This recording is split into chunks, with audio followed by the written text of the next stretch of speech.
আজকের ভিডিও কোনো হেটার্সদের উদ্দেশ্য করে বানানো না। আজকে একজন সাধারণ মানুষের বিশ্বজয়ের গল্প বলবো।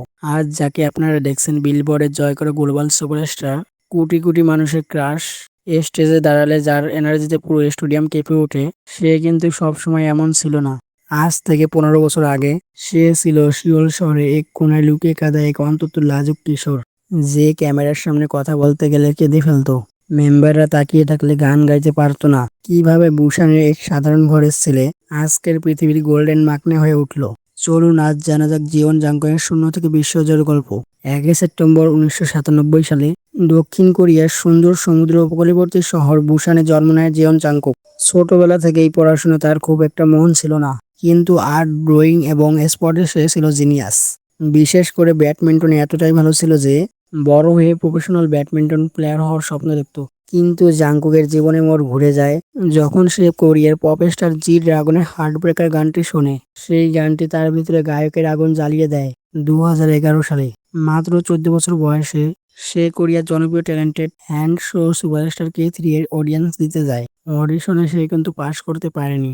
জাঙ্কুক জাজদের সামনে এতটাই নার্ভাস ছিল যে ঠিক মতো পারফর্ম করতে পারেনি এবং শো থেকে বাদ পড়ে যায়। জাংকুকের অসাধারণ গান ও সম্ভাবনার চোখে আয়নি বড় বড় কোম্পানিগুলোর। অডিয়েন্স ভেন্যু বের হওয়ার পরেই তার সাথে এক নয় একসাথে 7টি নামি দামি বিনোদন কোম্পানির এজেন্সি থেকে কাস্টিং কল বা সাইনিং অফার আসে। এত বড় বড় কোম্পানির সুযোগ ছেড়ে জাংকুক বেছে নিয়েছিল তৎকালীন একেবারে ছোট অচেনা কোম্পানি বিগ হিটকে। কারণ কি ছিল জানেন? বিগ হিটে গিয়ে যখন তিনি র্যাপ মনস্টার RM কে র্যাপ করতে দেখেন, তখন তার প্রেমে পড়ে যান। RM এর ট্যালেন্ট দেখে মুগ্ধ হয়ে সিদ্ধান্ত নেন, আমি এই কোম্পানিতেই ট্রেনিং নিব। এরপর নিজেকে প্রস্তুত করার পালা। নাচ শেখার জন্য তাকে পাঠানো হয় লস অ্যাঞ্জেলেসে। অবশেষে 2013 সালের 13 জুন মাত্র 15 বছর বয়সে BTS এর মেন ভোকালিস্ট, লেড ড্যান্সার ও সেন্টার হিসেবে আত্মপ্রকাশ করেন জাংকুক। বয়সে সবার ছোট হয়, শুরুতে ভীষণ লাজুক ছিলেন, কিন্তু তার পরিশ্রম ছিল অতুলনীয়।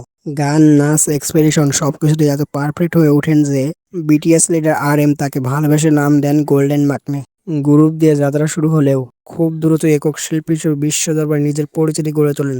ইপোহরিয়া, বিগেনের মতো হিট সোলো তো ছিলই, তবে 2022 সালে কাতার ফিফা বিশ্বকাপে প্রথম কোরিয়ান শিল্পী হিসেবে অফিসিয়াল সাউন্ডট্র্যাক ড্রিমস পারফর্ম করে বিশ্বমঞ্চ কাঁপিয়ে দেন।